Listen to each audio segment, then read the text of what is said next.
अस्सलाम वालेकुम दोस्तों, हमारे चैनल को सब्सक्राइब करें ताकि आपको हर आने वाले वीडियो मिल सके।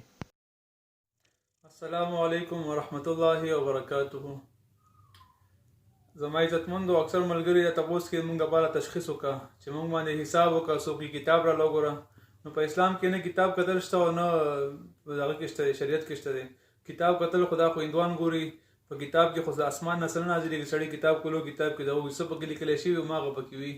تاسو ته په تشخیص لپاره اسانه طریقه ښیم، په خپل تشخیص معلومولو شي، خپل ځان په خپل حساب کولو شي ما باندې جادو ده که جنات دی که څه شی دی ما باندې. دا ویډیو ما مخکې هم کړې وه خو بعضې ملګري بیا بار بار تپوسونه کوي، یې لپاره دوباره دا ویډیو بیا تازه کوم. هغې لپاره اسانه طریقه دا ده چې یو ګیلاس اوبه به راواخلې، یو ګیلاس اوبه ځان سره بیا کېږدي، اول یې چک کا، یو ګوټ ته واخله چې اوسه کې خوند صحیح دی، خپل حال باندې دی نو بیا صحیح ده.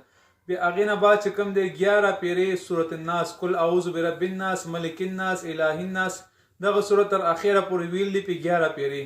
بیا هغې نه بس په دغه اوبو باندې سورت الناس چې ووایي په دغه اوبو باندې به چوف کړي او بیا به یو 2 منټه انتظار ورته وکړي دغه اوبو ته، چې 2 منټه انتظار وکړي هغې نه پس د اوبو بیا راواخله بیا بیا اوس کړي. نو دې اوبو خوند به بدل وي، یا به ترخې وي، یا به پیکه وي، یا به دغه شوي خوږې وي، یا به په خپل حال باندې وي. نو که ترخې وي جنات دی، که پیکه وي نو جادو دی، او که خوږې وي نو محبت دپاره تعویضونه شوي، او که نه په خپل حال وي نو بیا به څه دی، بیا به ایسه نو بیا به بیماري وي.